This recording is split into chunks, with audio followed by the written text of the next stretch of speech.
Buenas tardes, bienvenidos nuevamente a Agenda Mul TV, miércoles. Como ya saben, nos dedicamos a dar una mirada a lo que está ocurriendo afuera, ya a solo 2 días en esta oportunidad, de que se cumplan 2 años del conflicto que ha iniciado Rusia en Ucrania. Queremos seguir dándole mirada, por supuesto que vamos a hacer la cobertura durante todos estos días, porque nada hacía presagiar, nunca hubiéramos imaginado que esto iba a durar un año, se esperaba que fueran solo días. Durante todo este periodo hemos conversado con él varias veces, no podía faltar, estamos con él nuevamente, Pablo Cabrera, ex embajador en Rusia y concurrente en Ucrania, y el consejo y consejero del CIEUC de la Universidad Católica. ¿Cómo está, Pablo? Bienvenido. Hola Bárbara, qué gusto saludarla. Parece mentira que hace un año ya que empezó este conflicto. Qué pena que siga. Qué pena que siga, parece serie además de nunca acabar, porque tal como lo comentaba, hemos conversado muchas veces, siempre apostando desde un inicio que fuera corto, pero las últimas veces ya no, y probablemente esa es la parte que más desalienta, no se ve un fin, ¿o sí? Sí, mire, las efemérides siempre llevan a reflexionar y a mirar cuáles son los mensajes que llevan consigo las conmemoraciones de esto, ¿no? Esta es una conmemoración triste de una extensión de un conflicto donde parecía que iba a ser una guerra de un sprinter de 100 metros y ha sido una guerra maratónica. Una guerra maratónica que no solo involucra a las dos a las dos partes iniciales, sino que involucra prácticamente a todo el mundo y a las grandes potencias.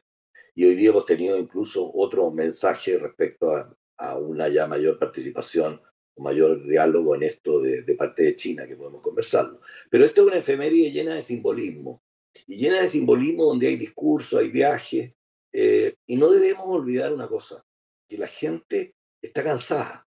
La gente que a lo mejor no lleva el poder o la decisión del poder está cansada porque veníamos saliendo de otra guerra, que era de la guerra de la pandemia, que fue una guerra grande, larga, que produjo muchas consecuencias económicas, sociales, morales en la población.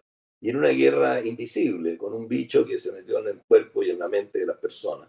Y aquí ahora estamos en una guerra que pensábamos que iba a ser una guerra corta, como decíamos, cibernética, y se ha transformado en una guerra, en un escenario tradicional, donde hay mucha muerte, mucha destrucción y mucho simbolismo que lo entienden quizás los gobiernos y los que toman las decisiones, y a veces no tanto la gente. Bueno, usted mencionó China. Inicialmente y durante mucho tiempo ellos han intentado mantenerse lo más al margen posible dentro de lo que se puede. Estamos hablando de dos de las potencias más relevantes en el mundo, China y Estados Unidos. En Estados Unidos hemos visto una intervención o al menos señales políticas mucho más potentes en los últimos días, con respuesta, por supuesto, desde Rusia.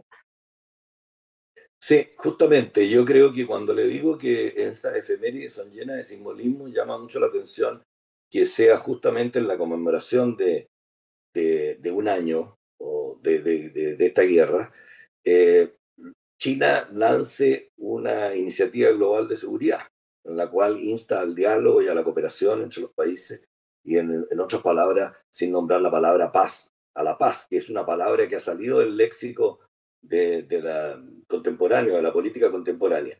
Entonces, me da la impresión a mí que estos símbolos tienen mucho que ver con el manejo del poder, con quienes están involucrados, cuál es el futuro del nuevo reacomodo estratégico en el mundo y cuánto influye cada uno en estas áreas de influencia que hace mucho tiempo que las están reconstruyendo. O sea, China se ha mantenido en el medio con una neutralidad y ha dado cuenta que es difícil de mantenerla.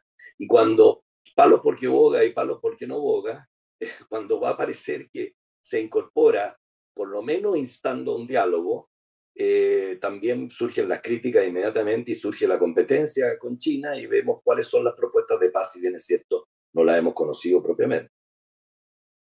En estas últimas intervenciones de Estados Unidos, ¿cuánto presionan a China a salir de esa neutralidad o a tener que quizá dar algunos gestos? Bueno, bastante, yo creo que viene esto desde antes, ¿no? Por eso creo que hay que mirar un poco la historia, porque es clave para analizar estos acontecimientos. Y se ha dado cuenta usted que desde el inicio que nosotros hemos conversado, hemos hablado de la historia, cuánta importancia le ha dado Rusia a la historia, cuánta importancia le ha dado Europa a la historia, y ahora estamos viendo que también se hace historia con respecto a este conflicto, que es un conflicto que no es solo cuando están en la línea de batalla, sino que tiene un antes y seguramente tendrá un después, ¿no? Entonces, creo que China inició en el año pasado, con el Congreso chino, inició una nueva era donde cambió algunos conceptos, hizo cambios importantes en lo que se refiere a su estrategia para situarse como un país clave en el mundo o el centro del mundo, como ellos mismos su nombre lo dice, ¿no? Y esa estrategia ha estado llena de simbolismos también en cuanto a cuál es su participación en el mundo y cuánto pretende tener una hegemonía o tener una presencia. Los detractores de China hablan de una hegemonía y los chinos propiamente de una presencia, porque el mundo digital, el mundo de hoy día, quizás la presencia es lo que caracteriza a este mundo para poder estar en el manejo de los asuntos internacionales. Creo que hoy día, si bien están actuando en el terreno internacional, se advierte claramente, tanto en los Estados Unidos, que es una potencia bastante mayor que China, ha demostrado a raíz de la pandemia justamente. El manejo de la pandemia, la situación de la pandemia y las consecuencias para la pandemia ha demostrado que Estados Unidos está mucho más arriba como potencia. China tiene un uphill trayecto, tiene que subir el cerro todavía mucho para equiparar a los Estados Unidos. Y en ese sentido, creo que el desafío de estar presente con algunos fracasos que tuvo por el manejo de la pandemia y por haber sido acusado por la promoción de la pandemia, para darle respaldo a esa égida de Xi Jinping con el cambio, cambiaron el tema de la economía por la seguridad.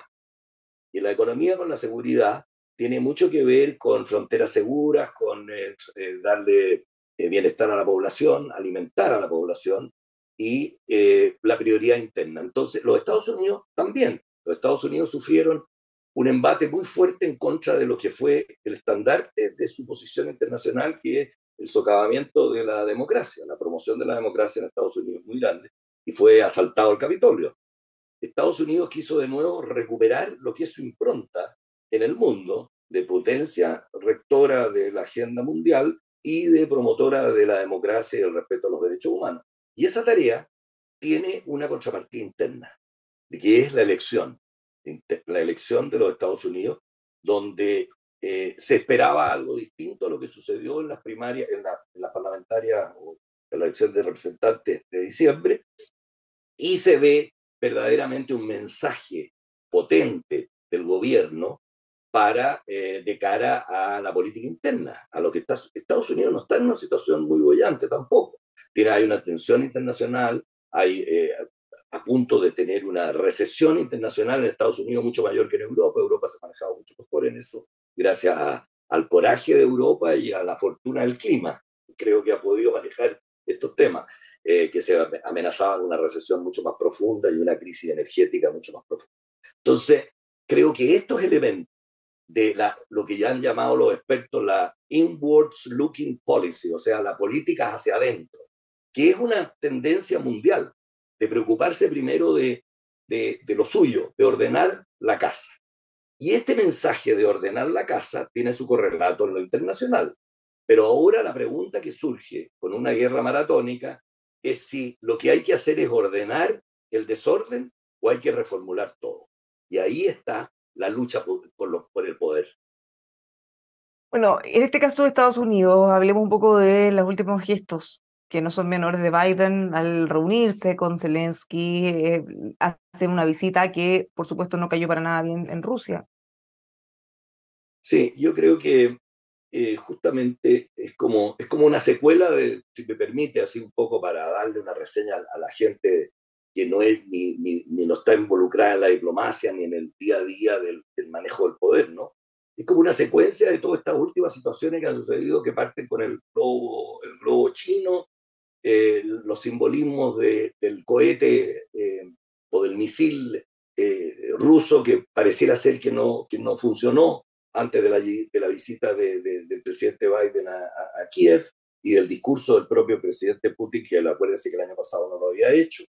Entonces, la iniciativa global de seguridad, y una cantidad de la salida ahora de Rusia del tratado nuclear, de equilibrio nuclear, la visita de Biden a Kiev tiene mucho que ver con eso, y incluso la manera como que se merodea, cómo se origina la visita en el secreto, en no saber, en la inseguridad si el presidente podía sufrir algún percance, se avisa en el último momento. ¿Y a quién se le avisa? A la autoridad rusa. O sea, ahí hay un elemento importante también. Es esta lucha de estar presente, de decir, yo no te dejo, Putin va a llegar hasta el final. Ellos deben haber tenido alguna información de cuál era el discurso que iba, lo central del discurso de Putin y de Rusia, que había que entenderlo en este contexto histórico, de transformarse en el país emblema de combatir la corrupción de Occidente, entre comillas, ¿no? Hay que ver el discurso, los términos del discurso, que tocó estos temas morales, los elementos morales de la agenda, los tocó Putin con una crítica a Occidente brutal, como siendo el país que es el ejemplo de la contención de la corrupción hacia el otro lado, ¿no? De la corrupción moral del mundo y de la estabilidad moral, y que Rusia nunca va a perder en, en el territorio y no va a perder una guerra. ¿Qué significa eso? Eso es la disuasión nuclear. El destino le entregó a Rusia ser un poder nuclear. Y ese poder nuclear, en un momento de desafío brutal en los simbolismos, de decir, yo soy el ejemplo para, para detener la corrupción de Occidente en las iglesias del mundo, en la cristianidad del mundo. Y segundo, me retiro del tratado nuclear, en el fondo me deja libre porque soy un país nuclear, amenazo que tengo poder y que no me van a vencer en el territorio, no me van a vencer en la batalla. Paremos ahí un segundo, porque en el fondo la noticia, lo que todos estamos mirando con preocupación es que ellos abandonan, suspenden este acuerdo de desarme nuclear que tenían con Sí. Estados Unidos. Entonces, esto de alguna manera, todos estos acuerdos que tienen relación al desarme nuclear o a la contención del poder nuclear, son una especie de garantía al mundo de que van a tener contenidas armas que por su alcance y capacidad podrían terminar exterminando parte importante de la población en cualquier lugar. ¿Qué significa que abandone este desarme nuclear? Bueno, por suerte en términos de impacto significaba mucho, pero en términos reales significa un poquito menos. Ya hubo declaraciones del ministro de Relaciones Exteriores de Rusia diciendo que esto no significaba que las consultas se terminaban. Ya las visitas se habían terminado con la pandemia, y recuerde usted que este es un tratado, el New START, de limitación, que fue firmado en el año 2010 de cara a las nuevas tecnologías nucleares que había y a los nuevos desarrollos de armamento nuclear, que tenía que ser renovado. Tiene que ser, es por espacios, porque es muy dinámica la situación internacional, entonces se guardan siempre la posibilidad de renovarlo de acuerdo a la situación. Ya había habido un interés de renovarlo en un momento, pero se postergó hasta nuevo aviso, en un contexto donde Estados Unidos, acuérdese usted, se estaba retirando de todas estas iniciativas. Estados Unidos se había retirado del tratado de misiles intermedios, de largo alcance, del alcance intermedio mundiales. Este tratado tiene que ver con la cantidad de ojivas nucleares, que se establece un mínimo o un máximo de 1.500, y de lanzadores nucleares, que es a la mitad, a 750. Salirse de eso significa que no va a haber control. Sí, va a haber control porque todavía dice que Rusia dice que primero ellos no van a usar la fuerza nuclear salvo que se la apliquen a ellos. ¿Qué significa aplicársela a ellos? Aumentar el radio de la guerra, que la OTAN se incluya en la guerra. Y el momento si la OTAN entra a la guerra, obviamente que significa una presunción de que puede usar sus armamentos que existen, ¿no? O sea, el ideal es que exista el tratado. O sea, estamos yendo en retroceso a lo mejor en el escenario mundial. Pero eso también tiene una respuesta, que es el congelamiento de los organismos internacionales. Entonces, yo me felicitaría a lo mejor con esta iniciativa china de la Global Security, en el sentido de darle a lo mejor una oxígeno a las Naciones Unidas, ¿no? Que es Rusia la que violó flagrantemente la carta y ha producido que el orden internacional esté siempre socavado, que la gente, eso es lo peligroso, que se está trasladando a la sociedad, está permeando hacia las sociedades, hacia los países, hacia esto que se llama el sur global, los países que no están en la toma de decisiones, este cansancio, esta desidia o esta anomia frente a esta situación que está sucediendo en el mundo, y tengan una tendencia, si lo hacen los grandes, sobrepasan el orden mundial, ¿por qué no lo hacemos nosotros?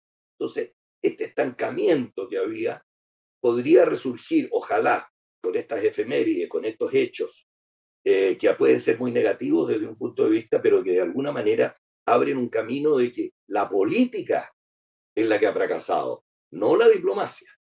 Y eso es tremendamente importante. Otro tema que estuvimos mirando con mucha atención y ahora no hemos tenido muchas novedades o no lo hemos mirado quizá tanto. ¿Qué pasa con la OTAN? ¿Qué pasa con los países que eventualmente pudieron haber dejado de lado su neutralidad o que se mantenían fuera? Bueno, manifestaron intenciones de ingresar. ¿Qué ha pasado con eso? Bueno, ahí se ve bien, me gusta la pregunta porque ahí se ve bien que si bien es cierto el conflicto de Rusia y Ucrania ha unificado a Europa y también reforzó a la OTAN, una OTAN que estaba muy dividida por el tema del desafío americano, de decirle a los europeos, inviertan ustedes más en su propia defensa, no voy a seguir dependiendo yo. Eso tiene alguna relación con que Estados Unidos era el America First hace 4 años atrás, que durante 4 años se empezó a retirar, y después con la asunción de Biden era America is back, está de vuelta. Y eso está de vuelta, la gente parece que se le olvidó. Estar de vuelta significa involucrarse, y involucrarse como potencia. Entonces, se ve aquí, en esa pregunta suya, el tema de la OTAN es que es una alianza transatlántica, ¿no es cierto? Está Canadá, Estados Unidos, está Turquía y la Europa Central, los países de Europa. Se ve también una diferencia de aproximación a esto. Dentro de la OTAN hay dos tendencias, que es la tendencia de negociar con Rusia, negociar en términos básicos, no tampoco entregar todo, ¿no? Pero hay una tendencia ya que se está gestando en ese centro, en ese ambiente. Y la otra es aniquilar a Rusia. O sea, es humillarla, aniquilarla. Eso es lo que yo le decía, desapareció del léxico la palabra paz. Y para que implementar la paz tiene que haber un sustento social. Es como para implementar la diplomacia tiene que haber un paradigma político o reglas políticas o referentes políticos importantes, parámetros de la política que donde se puede implementar la diplomacia. Y ahí usted vio que en la OTAN, la Europa, más allá del ingreso de Suecia y Finlandia, que todavía no se ha materializado por unas aprehensiones de Turquía frente a Suecia, de apoyo a grupos subversivos y terroristas que ellos encuentran, y el tema de la importancia que están teniendo los países más del este de Europa, que los países tradicionales de la OTAN, que iniciaron y estuvieron involucrados en lo que es la historia del conflicto ruso-ucraniano, que son Francia y Alemania. Por eso hay que recordar la primera entrevista, yo estuve mirando la primera entrevista que hicimos los dos, y yo le hablaba de los acuerdos de Minsk. Y los acuerdos de Minsk eran del 2014. Y los acuerdos de Minsk eran Rusia, Ucrania, Alemania y Francia. Pero hoy día tenemos un conflicto donde está Rusia, Ucrania, la OTAN, Estados Unidos, y ahora pidiéndole el mundo a que China, que declara un mundo multipolar y democratización de relaciones internacionales, que busque una participación y que la está buscando. Ahora, la credibilidad de China es lo que está un poco con un signo de interrogación. ¿Cuánto se ha unificado el mundo en un sentimiento antichino después de una actitud norteamericana? ¿O cuánto el mundo está cansado de buscar un camino de entendimiento que a lo mejor lo está interpretando China, dejando de lado quizás, no sabemos todavía en qué contexto, esa neutralidad que ha demostrado hasta ahora? O sea, negociaciones directas y acuerdos políticos que dice China, le está dando ese marco que le digo yo a la diplomacia, ¿no? Acuerdos políticos le dan marco a la diplomacia. ¿Cuánto costo interno actuar. tiene para Estados Unidos, en este caso Biden, cualquier tipo de intervención o, como dice America's Back, pensando en que ellos llevan mucho tiempo, han gastado miles de millones de dólares en intervenciones en distintos países que por lo demás han sido relativamente exitosas en la medida que están? Más encima hemos visto que una vez que se van, el retroceso es tremendo. Y ese es un costo que está asumiendo ese país en momentos que, por supuesto, al igual que todos nosotros, han sufrido bastante crisis, problemas económicos también tienen. Sí, yo creo que sí, pero es como, por eso le decía yo que son mensajes internos. Yo diría que a contestarle su pregunta tengo que empezar por el mensaje interno que hace Putin ayer al pueblo ruso, que hay encuestas de cuánto es el apoyo que tiene, cuánta, se está viendo que hay migración de rusos, etcétera. El orgullo nacional que se da, incluso con un dejo de romanticismo. Nunca hay que mirar la historia de Rusia también a través de su literatura y ver que todo esto romanticismo ruso está vigente, está vigente. ¿No es cierto? Todos los grandes escritores rusos que representan eso. Por el otro lado, está lo de Estados Unidos. Estados Unidos, cuando dices back, tengo responsabilidades, pero obviamente que ahí está la sutileza, el tino, la capacidad que tenga de poder buscar el punto exacto para no poder seguir con esta catástrofe humanitaria que existe, el tema de las migraciones. Hoy día yo vi que hay una resolución de los americanos interna sobre migraciones muy fuerte, que va a traer mucha cola en el mundo, por lo difícil que es de cumplir esas normas para la migración, que pueden ser recordar otras épocas.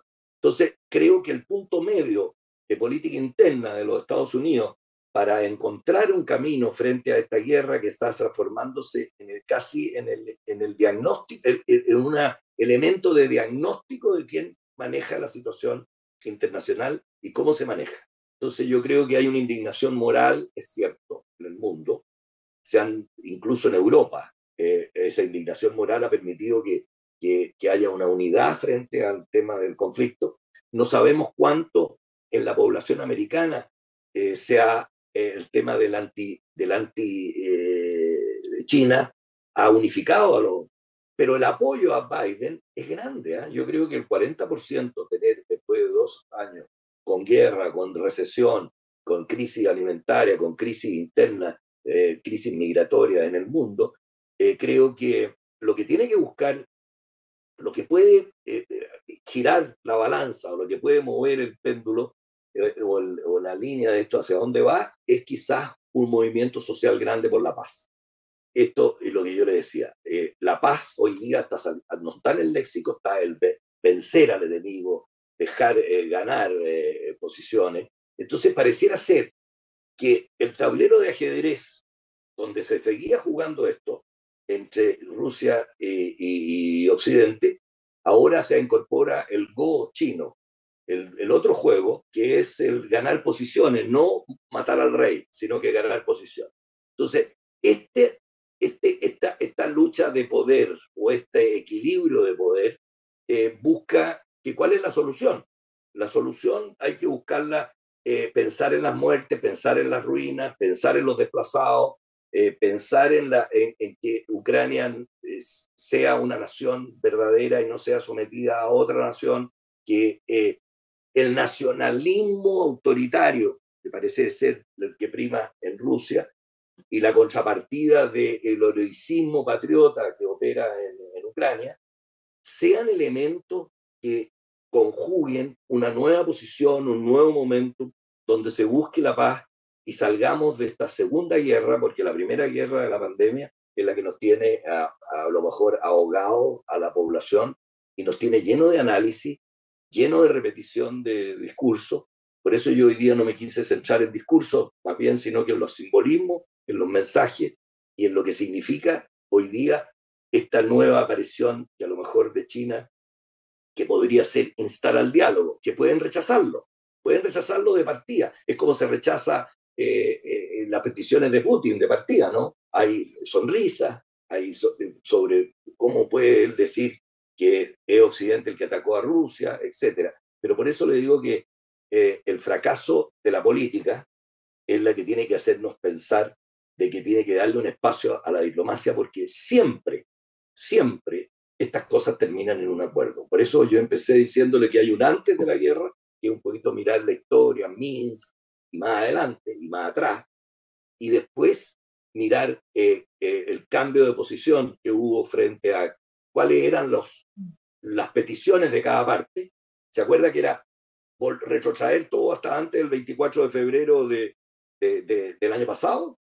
Y después cambió y era retrotraer antes de febrero del 2014. Entonces, se va ampliando y la guerra se va haciendo maratónica. Y el tiempo, en una guerra, cuando se excede en el tiempo, el drama social es mucho más grande. Y Pablo, recomponer es más difícil. finalmente, ¿a qué tenemos que estar atentos? Estamos, ya lo decíamos, un par de días de que se cumpla este año. ¿Qué cosas podrían pasar en estos días? Yo creo que se podría estar fraguando a pesar de los discursos, a pesar de los discursos antisonantes y de exceso y de poder y de muestras de poder, se podría estar fraguando un alto el fuego. Todo hace predecir que la guerra va a ser larga. Yo no quiero decir que tengo la bola de cristal y todo, pero me hace pensar que el drama se puede transformar en tragedia, si es que ya no es tragedia. Entonces, pero cuando hablo de tragedia, es una tragedia mundial. Entonces, ¿qué es la Confederación Mundial? Y si no vamos para allá, si es desescalar el conflicto, que es lo que yo creo que se está buscando de parte, a lo mejor, de China, no sé, a lo mejor, no sabe, mientras no veamos cuál es la propuesta. En el otro lado, Europa, yo creo que también hay diferentes maneras de mirar esto. Y si se trata de que no sea una tragedia de enfrentamiento nuclear, tenemos que buscar un alto el fuego y la paz y la negociación vendrá después, que podrá durar 10 años, 15 años, y podrá ser de mínimo o máximo para uno o para otro. Bueno, vamos a quedar entonces. Van a pasar muchas cosas estos días, probablemente las vamos a estar cubriendo aquí en EMOL. Pablo, muchísimas gracias como siempre. Ojalá no nos sigamos viendo tanto por este tema, que se termine una vez por Sí, todas. yo creo que ojalá, y yo hago votos porque entre la razón, estoy seguro que la mayoría de la población mundial tiene que empezar a pensar en la paz como el bien más a proteger y el bien que nos va a llevar por el desarrollo y no por el caos, ¿no? Que creo que la gente está asustada y cuando el temor se hace global, las reacciones pueden ser más peligrosas. Y yo creo que por ahí es donde hay que poner y volver a ese léxico de paz, diplomacia y de mayor entendimiento y cooperación en el mundo y no enfrentamiento. Tal cual. Pues muchas gracias, Pablo, que tengas un muy buen día. Nos vemos, que Igual, estés bien. Bárbara, mucho gusto. Adiós. Igualmente. Los dejamos invitados a seguir en estos días claves a propósito de que se va a cumplir un año el conflicto de Rusia-Ucrania con nosotros en emol.com.